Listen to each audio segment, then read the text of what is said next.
Zdravo svima! U današnjem video snimku ću govoriti o takozvanom heart rate-u ili kada prevedemo sa englesko na naš jezik, rad našeg srca tokom fizičke aktivnosti trčanja.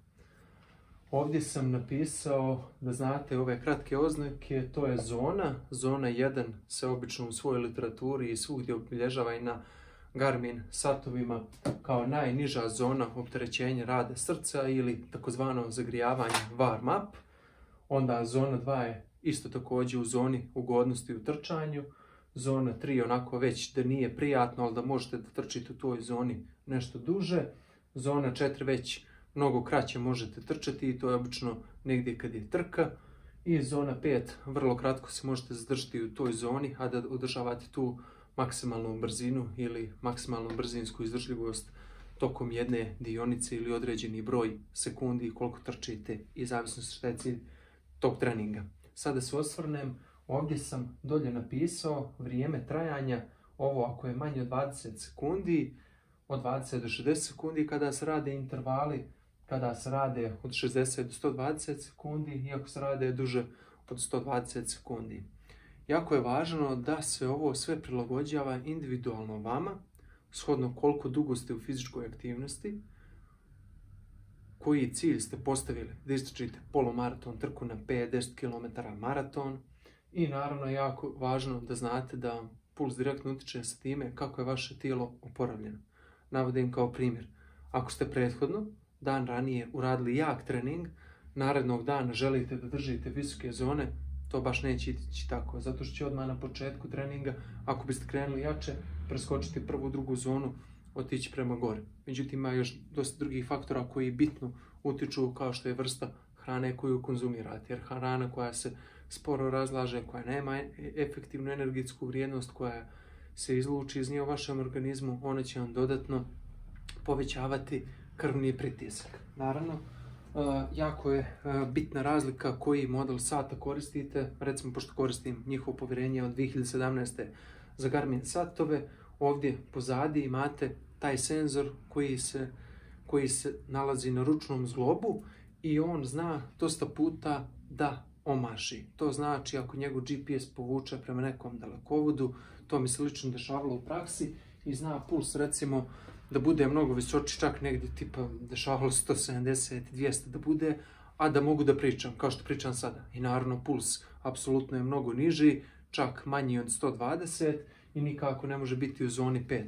Stoga sam se odlučio da kupim ovu HR traku koja je daleko preciznija, međutim svi ovi uređaji, da se razumijemo, oni nikad vam neće biti 100% precizni kao što će biti laboratorije. Čisto da znate tu razliku. Naravno, ono što od kako je nastalo samo mjerenje palpacijom prstiju, možete staviti ovdje da nađete vaš puls ili ovdje i na taj način mjerite broj udara na 10 sekundi i onda pomnožite sa 6 da dobijete koji je to broj. Navodim primjer, ako je to 10 udara puta 6, to je 60 udara u jednoj minuti, zato se množi sa 6 u 60 sekundi.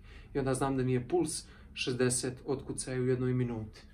Ovo su otkucaji u minuti. Naravno, kako sistem organa za mišiće, sistem za mišiće se pokreće, krv se šalje direktno za vašu fizičku aktivnost i sad ako je interval kraće 20 sekundi, želite jako brzo da ga trčite, uvijek očekujte da će to biti u zoni 4, u zoni 5, međutim jako je važno kod ovih stvari da znate da vam se to neće desiti dok radite tih 20 sekundi.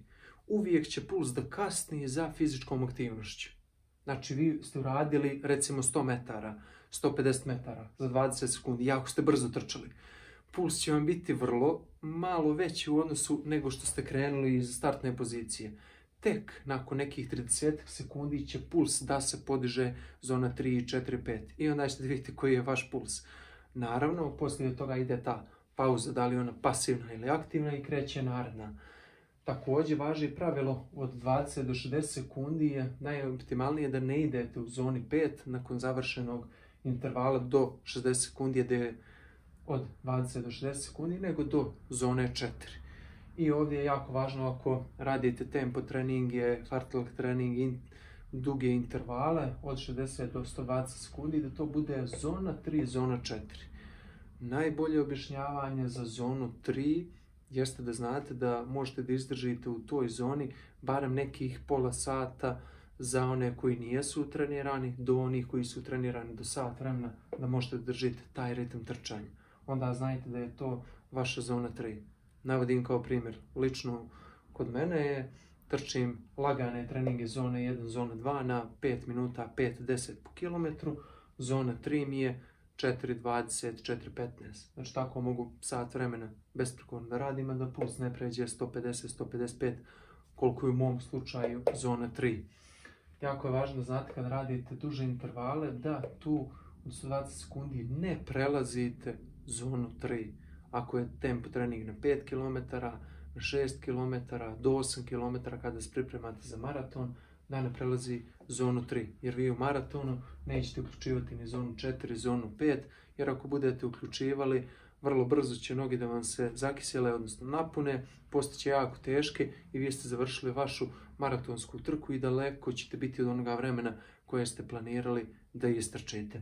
Vjerujem da će vam ovaj video snimak pomoći. Ako imate bilo kakve pitanje, možete pisati na društvenim mrežama da bih snimio novi video materijal vezano za ovu tematiku. Detalja ima jako puno. Kroz ovaj video snimak se trudio da to skratim i da dobijete negdje svijest o čega to zavisi.